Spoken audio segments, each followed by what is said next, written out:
Ibinunyag na ni Manny Pacquiao kung bakit labis-labis ang kanyang pagsisisi, bakit itinuloy niya ang laban kontra yan kay Floyd Mayweather Jr. Ang tunay at nakakagulat na mga dahilan, alamin.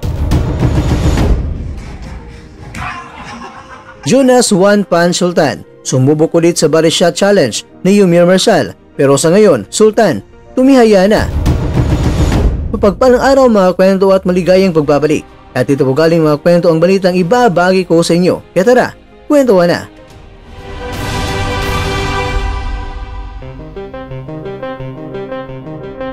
Kamakailan lang ay marami iniisip si Manny Pacquiao. Una, kinakailangan ni Manny na gumawa ng malaking desisyon kung gusto niya bang lumaban pa muli o hindi na. Alam naman natin mga kwento na darating talaga ang desisyon na talagang babalik pa siya. Pagkatapos ninamna ni Pacquiao ang karanasan niya, napasok siya sa Hall of Fame kasama ang 46 anyos bilang isa sa mga buhay ng mga alamat sa boxing na hindi napigilang napaluha habang binabalikan niya ang kanyang mahirap na simula at pinasalamatan naman ng ating Diyos sa kung gaano kalayo ang kanyang narating sa buhay ngayon.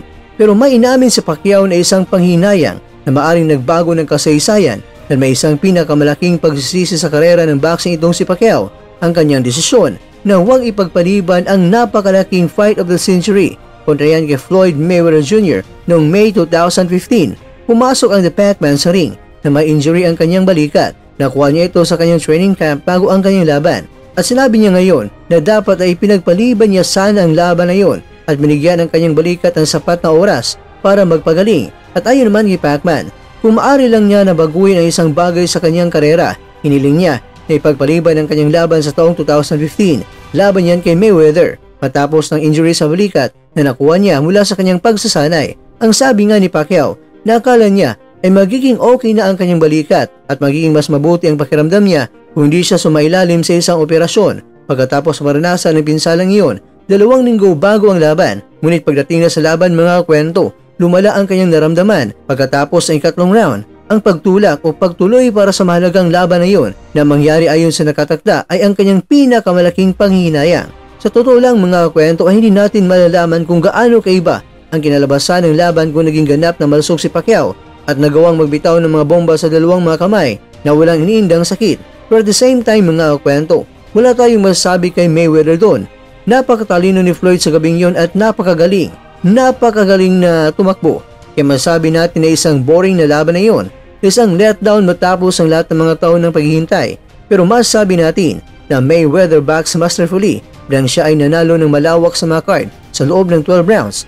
Ngayon mga kwento sa inaharap, layunin ni Pacquiao na gumawa ng kasaysayan sa pamamagitan ng pagpapatalsik sa trono ng naghahari ngayon na si Mario Barrios upang maging WBC welterweight champion sa susunod na buwan. Kaya naman, good luck Pac-Man!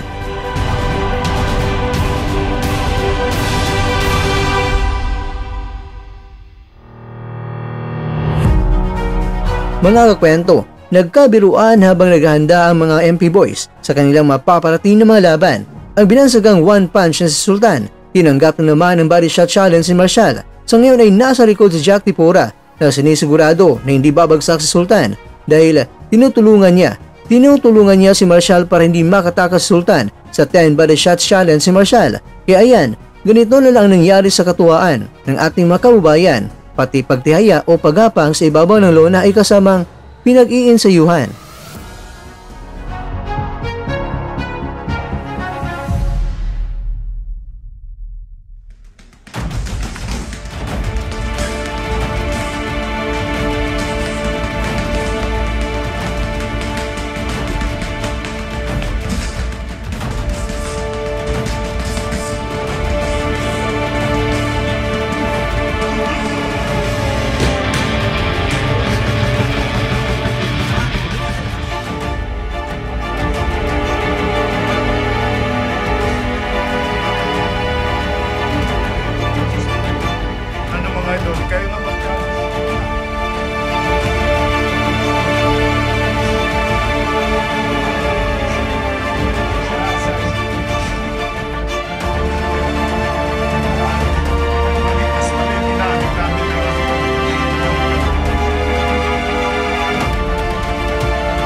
At dyan, nagtatapos ang ating kwento.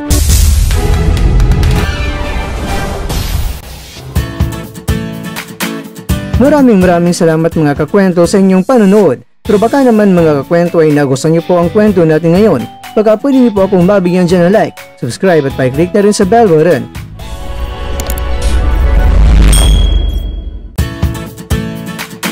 Pero bago tayo tatapos mga kwento, syempre, shoutout po muna tayo dyan sa ating mga kakwento. Kay kakwentong Green Shanta Sok Palmero Kilaton, kay kakwentong Grape Billones Jr., kay kakwentong Jimmy Cabebe, at kakwentong nanonood ngayon, shoutout sa iyo dyan.